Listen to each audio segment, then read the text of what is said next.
Hello everyone, I am very glad that you're joining this story. Subscribe, like, and comment. Enjoy the story, smile more often. There's a certain peace that comes from living in a house so small you can hear the wind move across the roof and feel the seasons change through the floorboards.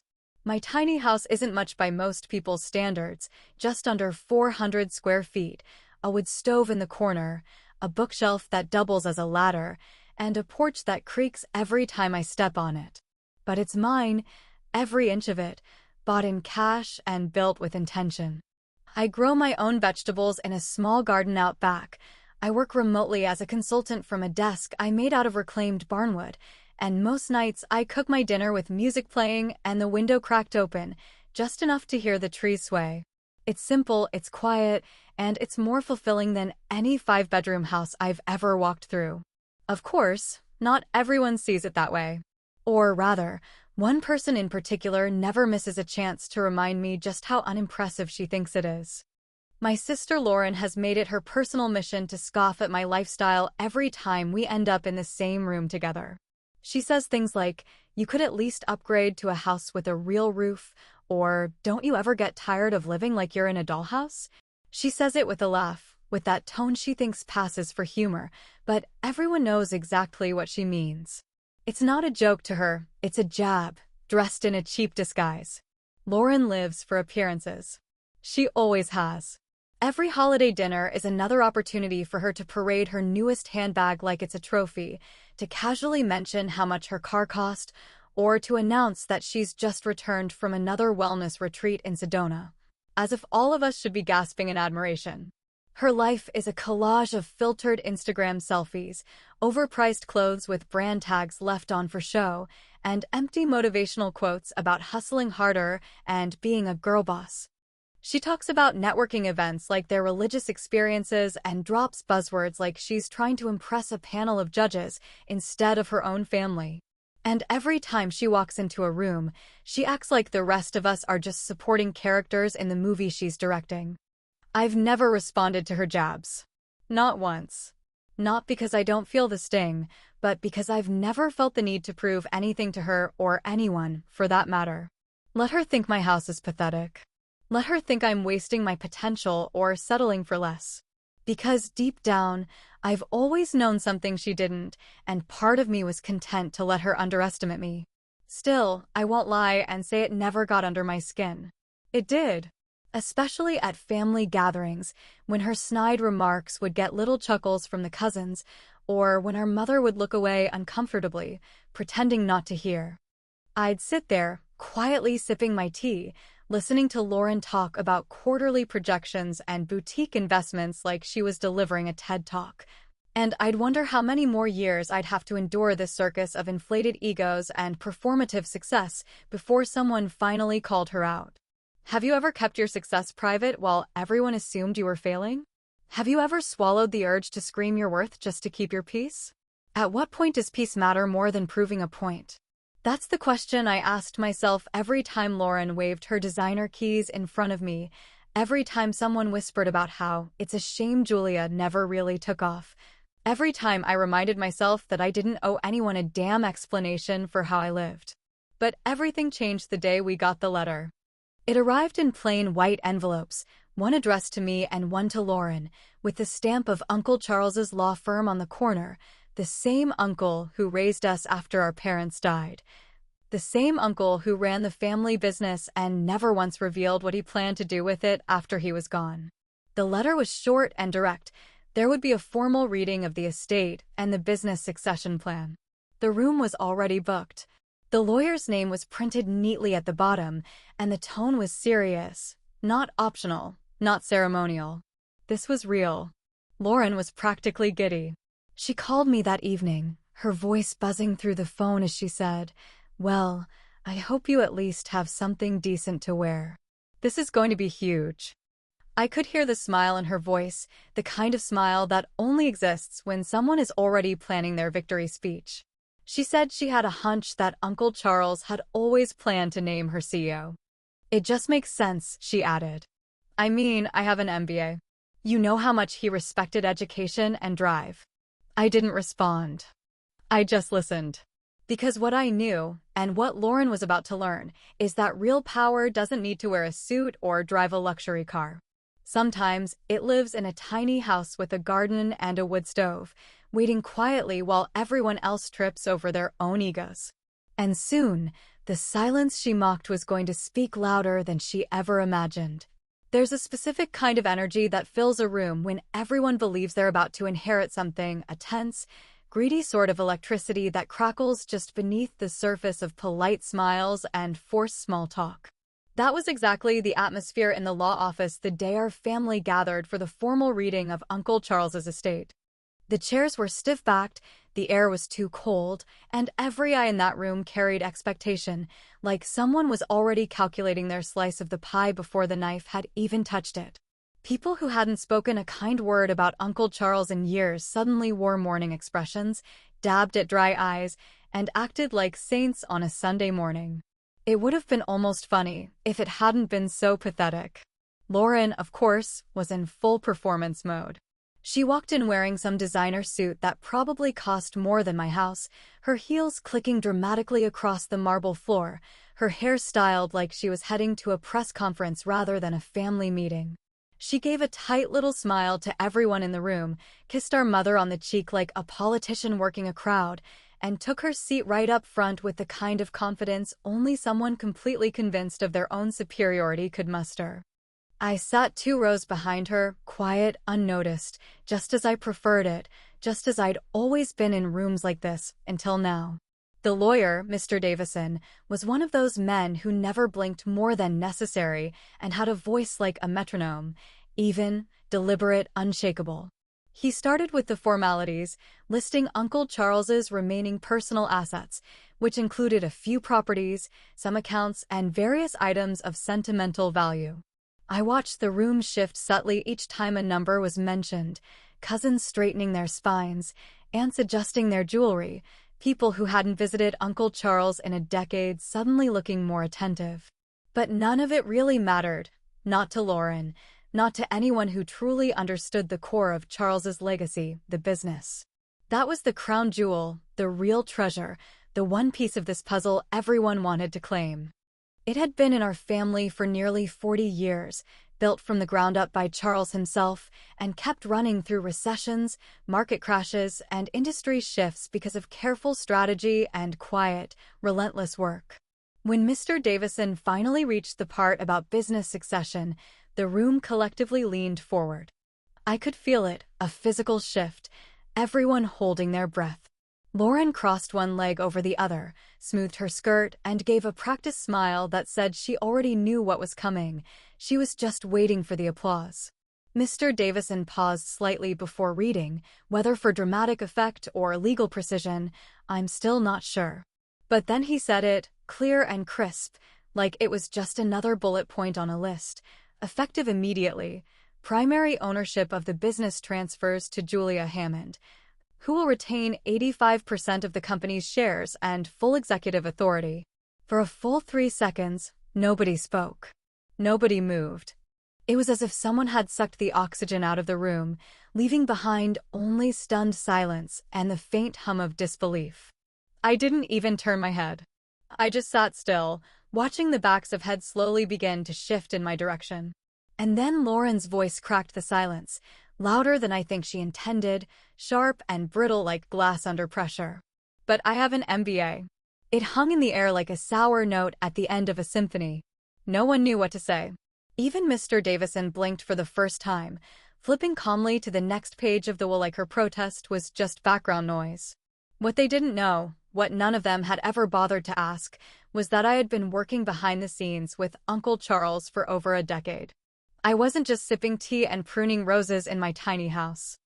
I had been helping him streamline operations, restructure finances, renegotiate supplier contracts, and build digital infrastructure that kept the business profitable through storms they never even noticed.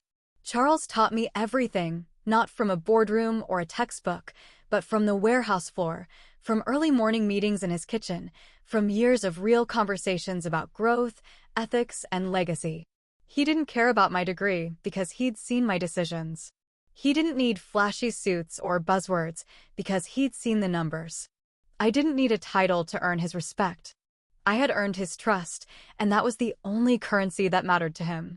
Mr. Davison cleared his throat again and said there was one final item of note, a personal recording from Uncle Charles, addressed only to me, left as a private message to be played at my discretion.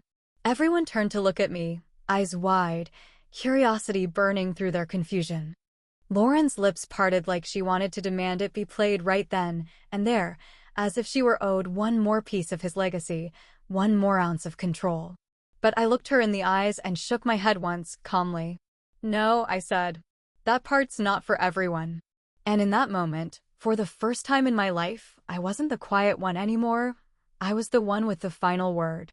And believe me, that silence was louder than any speech she could have given. There's a kind of power and restraint that most people never learn to recognize, and Uncle Charles had been the one to teach me that lesson long before anyone in our family noticed I was even paying attention. He wasn't the kind of man who needed to bark orders or dominate a room to command respect. He led with precision, with patience, with quiet certainty, and he passed that same philosophy down to me in long, late-night conversations over black coffee and unpaid invoices, not in lectures, but in the kind of practical wisdom you only gain from surviving failures that no one else ever saw coming.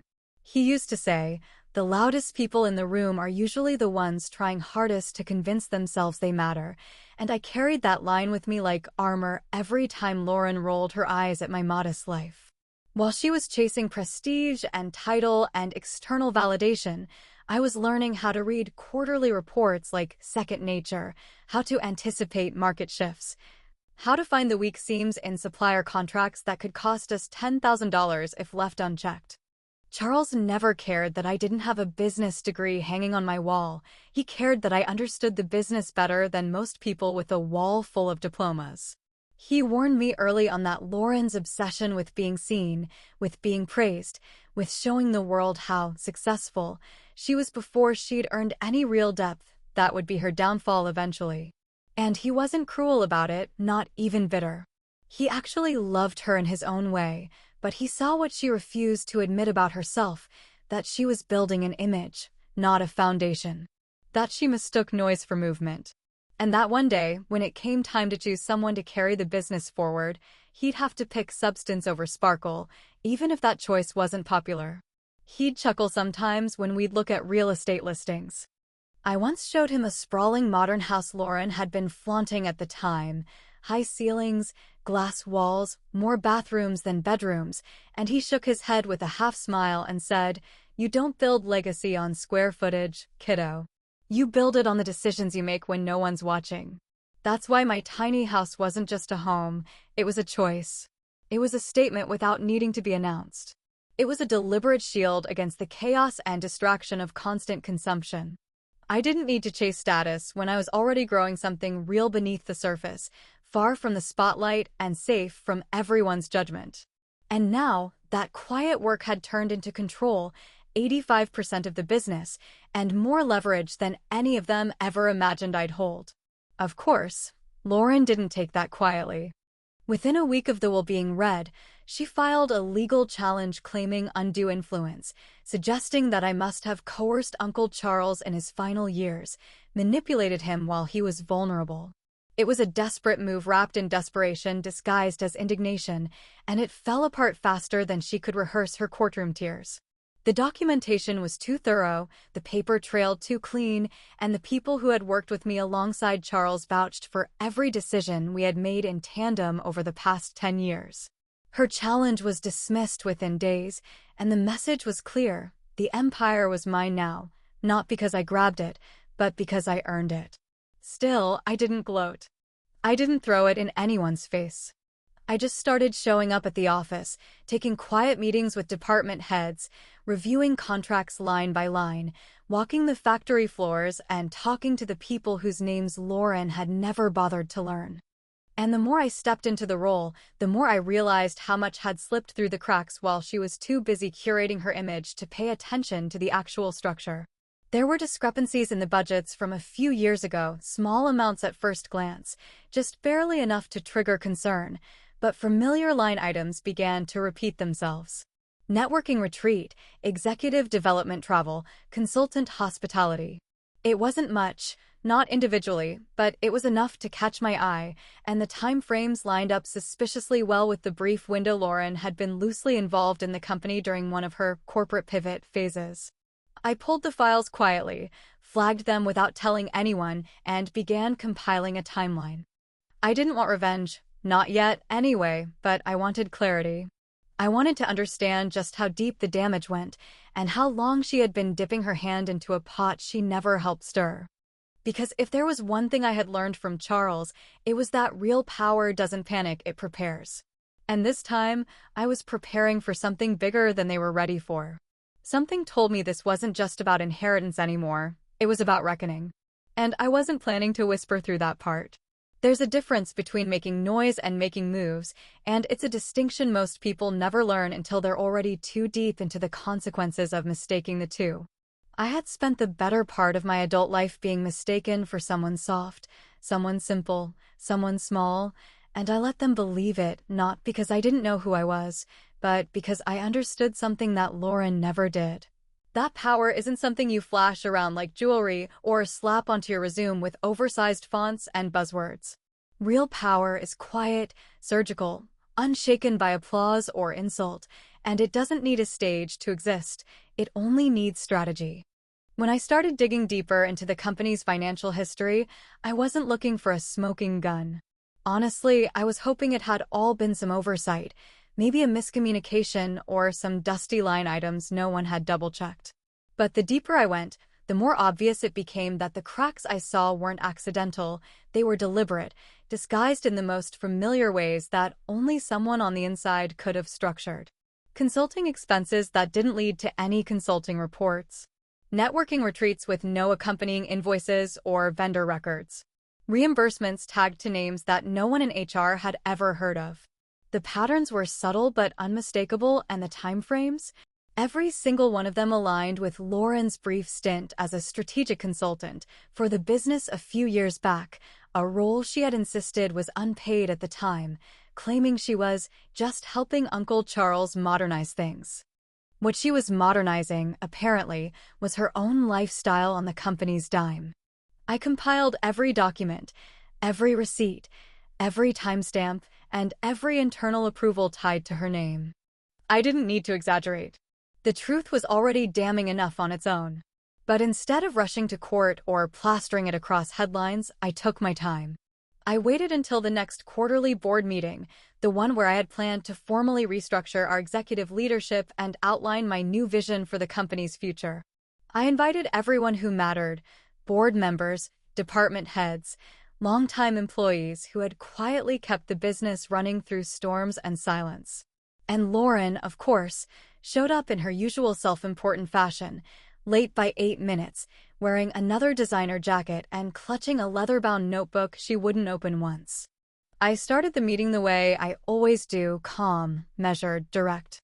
I presented our fiscal outlook, our operational goals, and a new proposal to reinvest a percentage of annual profits into employee development and sustainability programs. Heads nodded. I stayed focused.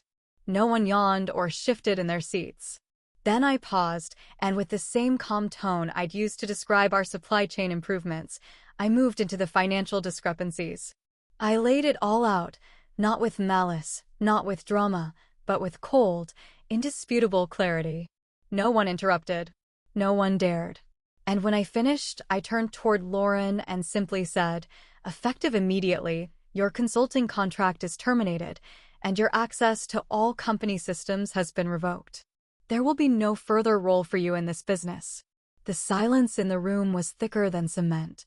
Lauren's face didn't even register shock at first, just disbelief, as if the possibility had never crossed her mind that she could be dismissed by someone she still believed was beneath her.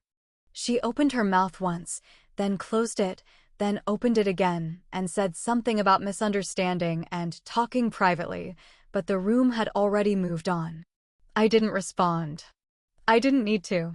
The message had been delivered in a language she never learned: accountability. In the days that followed, the shift was impossible to miss. The same extended relatives who once parroted Lauren's insults about my tiny house and my bohemian lifestyle suddenly found new ways to express admiration for my business acumen and quiet strength. Cousins who hadn't returned my calls in years were suddenly tagging me in praise posts, distant aunts leaving voicemails dripping with thinly disguised flattery, trying to rewrite their role in the family narrative now that they'd seen which way the wind was blowing. But I didn't bite. I kept my distance. I knew exactly what that kind of approval was worth, which is to say, not a damn thing. And just when I thought the dust was starting to settle, when I thought perhaps the silence I had earned might finally stay still, I received an email. No subject line. No sender address I recognized. No signature. Just a message typed in bold black letters, sitting alone in my inbox like a snake coiled beneath a bed. You think you've won, but there are still family secrets worth burying. Make this right before someone else makes it loud. I stared at that screen for a long time, not blinking, not breathing, just letting the weight of it settle in the pit of my stomach like ice. Because I knew, without question, that this wasn't over. Not by a long shot. And I also knew, whoever sent it didn't understand one simple truth. I wasn't afraid of secrets. I was prepared to burn every last one of them to the ground if it meant protecting the life I'd built. Because if power isn't loud, then neither is revenge. But both, when used right, are unforgettable. There's a unique kind of quiet that settles in when you finally stop needing people's validation, when you realize that respect earned through power, rather than performance, feels heavier, sharper, and more lasting than anything polished or bought. I had always lived in that quiet, but now the rest of them were beginning to hear it too, that uncomfortable stillness that comes when the old order starts to fall apart and the woman they all once dismissed becomes the one they can no longer ignore. I didn't gloat, and I didn't take pleasure in watching the balance shift, but I'd be lying if I said it didn't satisfy something deep inside me, a part that had been crushed under years of sideways glances and cheap little comments about my house, my clothes, my life. But the email had made one thing clear: even when you think you've cleaned house, someone's always still rooting around in the shadows, waiting for you to blink so they can strike. And I wasn't the kind of woman who blinked easily anymore. It didn't take much digging to trace the email back to its source, a cousin named Brent, one of those slick-talking family members who always managed to float just beneath the surface. Never stirring too much water, but always somehow knowing exactly where the current was headed. Brent was the type who'd charm his way into your living room, compliment your furniture, drink your wine, then leave with a bottle under his coat. He'd been quietly hoping to be named in the will. He'd made that clear in the weeks leading up to the reading, dropping subtle hints about helping with the business someday and carrying on the family legacy. When his name didn't appear on a single line of the estate, it must have gutted whatever fantasy he'd been clinging to. But I didn't confront him, not directly. I didn't march to his door or send a furious reply or warn him to back off. That's not how I operate anymore. Instead, I drafted a document, a quiet little reminder in the form of a detailed timeline outlining every financial favor Uncle Charles had extended to Brent over the past 15 years. Every loan, every tuition payment, every rent check, every debt quietly cleared and never repaid. It wasn't malicious. It was just factual, laid out in black and white, with a footnote that read, "Sometimes legacy isn't about what's written in a will, it's about what was already given long before ink ever touched paper." I sent it without fanfare, just a simple email, no subject line, no commentary. And I never heard from him again. What happened next wasn't dramatic, but it was decisive. The family dynamic began to crack, the hierarchy they'd clung to for decades finally crumbling under the weight of its own illusion. The ones who used to whisper behind my back suddenly started walking quieter when I entered the room. The cousins who used to follow Lauren's lead now hesitated before echoing her words. It wasn't respect out of love. It was respect born from recognition, from the undeniable truth that the woman they once labeled, the quiet one, was now the one holding the reins. And the most delicious part? I didn't have to raise my voice once. Of course, Lauren couldn't handle it. She'd been spiraling since the board meeting, desperate to claw her way back into relevance. She showed up at the office twice in 1 week, claiming she wanted to talk, offering hollow apologies wrapped in backhanded compliments. "I just wasn't thinking clearly," she said once, eyes overly wide and voice trembling in just the right places. I was grieving. I acted out of confusion, not malice. Maybe I could still help somehow, even part-time. You know how much I've always cared about the company. I looked at her the same way I would have looked at a broken watch, something that might have once served a purpose, but now just took up space and made noise without adding any real value. "I think you've made it clear what you value," I said softly, not unkindly, but without offering even a hint of invitation. "And I've made mine just as clear." She didn't argue. She just nodded, lips pressed into a thin line, and left like a woman walking away from a stage she thought she'd own forever. But that wasn't the end of it, not even close. A few nights later, I was tending the garden just as the sun began to sink behind the hills, the air heavy with the scent of lavender and soil, when I heard footsteps approaching the edge of the property. I looked up and there she was, standing at the gate like some ghost from a bad chapter, Lauren, arms folded, eyes locked on me with something between fury and desperation simmering behind them. "You think this is over?" she said, her voice low, nearly swallowed by the breeze. "You think you've won, but you haven't even scratched the surface." I didn't respond. I didn't flinch. I just held her gaze for a long moment, then turned back to my garden and went right back to planting. Because if there's one thing I've learned, it's this: the louder someone screams about what they've lost, the clearer it becomes that they never earned it in the first place. And no matter how many times they come knocking, the soil beneath my feet belongs to me. Every root, every seed, every inch. There's a certain stillness that settles over you when the dust has finally cleared, when the noise dies down and the chaos of other people's expectations no longer rattles around in your head like loose change in a jar. That stillness doesn't arrive with a bang or a grand announcement. It just slips in quietly one morning, maybe while you're stirring your coffee or pulling weeds from the edge of your garden, and you suddenly realize you're no longer bracing for someone else's storm. That's how I felt the day I signed the final restructuring documents, the ink drying slowly on a vision that had taken shape not through ambition or vanity, but through clarity, resilience, and quiet intent. The company was no longer just mine, it was ours. I'd spent months behind the scenes working with advisors, employees, and community leaders to redesign the business from the inside out. No more hierarchy built on ego, no more hollow titles or power handed down through last names alone. Instead, I turned it into a cooperative model, a structure that gave equity shares to the people who had carried the business on their backs for decades, the warehouse supervisors, the accountants who stayed late every quarter, the managers who quietly kept morale intact while others chased their own titles. It wasn't about being generous, it was about being just. Uncle Charles had built something worth preserving, but I wanted it to grow roots deeper than one family name could ever anchor. I wanted it to belong to the people who actually earned it. Of course, there were skeptics. There always are. People who whispered that I was giving away too much, that I was turning legacy into charity, that I didn't understand how business was supposed to work. But those voices never held weight with me, not anymore. Because I'd already seen what happened when business was driven by ego instead of purpose, and I had no interest in repeating that story. And through it all, I stayed in my tiny house. I did expand it a little, not because I needed to prove anything, but because I wanted a bit more room for comfort. I added a sunroom off the side, built a bigger pantry, finally installed that deep clawfoot tub I'd dreamed about for years.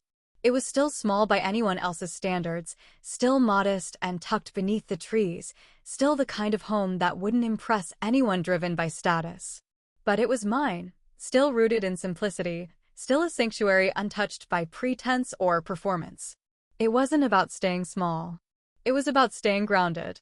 Lauren kept trying to reach out in the weeks that followed, sending carefully worded messages that danced around apology without ever fully landing there.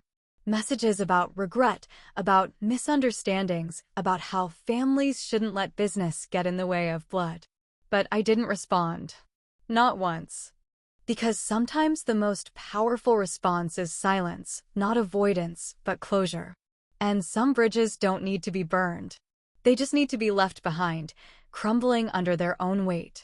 It was only after everything settled that I finally played the recording Uncle Charles had left for me, the one Mr. Davison had given me privately, the one everyone in that boardroom had wanted to hear but had no right to.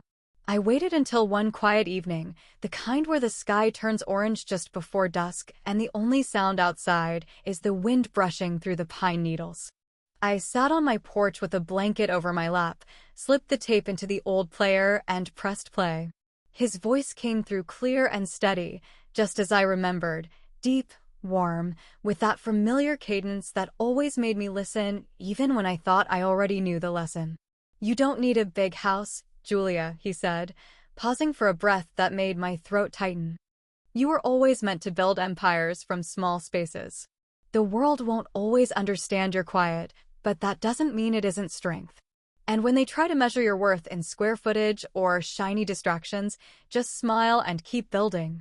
Because legacy isn't loud. It's steady. It's quiet. And it's yours." I sat there long after the recording ended, letting those words wrap around me like a second skin. And in that moment, I knew I hadn't just inherited a business. I had inherited a lesson that most people would spend their whole lives chasing, but never truly grasp. But even peace, as I've learned, rarely comes without echoes from the past.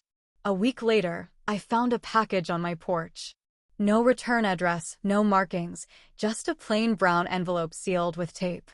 I opened it slowly, my fingers instinctively tense, heart thudding harder than I expected. Inside was a small, rusted key cracked at the base, bent slightly as if it had been pried from something with force. And tucked beneath it, a single strip of paper with 4 words written in crooked handwriting that made my stomach turn cold. "You locked the door, but blood always finds a way in." I stood there for a long moment, staring down at the note, feeling the weight of everything it didn't say, the warning, the resentment, the threat disguised as sentiment. Was it from Lauren? From Brent? From someone else in that family tree who still couldn't stand the fact that I'd stopped playing small and started living on my own terms? I didn't know. Maybe I never would. But I didn't panic. I didn't call anyone. I simply folded the paper in half, dropped it into the firewood stove, and watched it burn. Because they never really understood, did they? They thought I was hiding my success in a tiny house, when really I was protecting it, guarding it from the noise, the greed, the entitlement that had consumed so many before me. You don't have to be loud to win. But you do have to be ready when the noise comes knocking.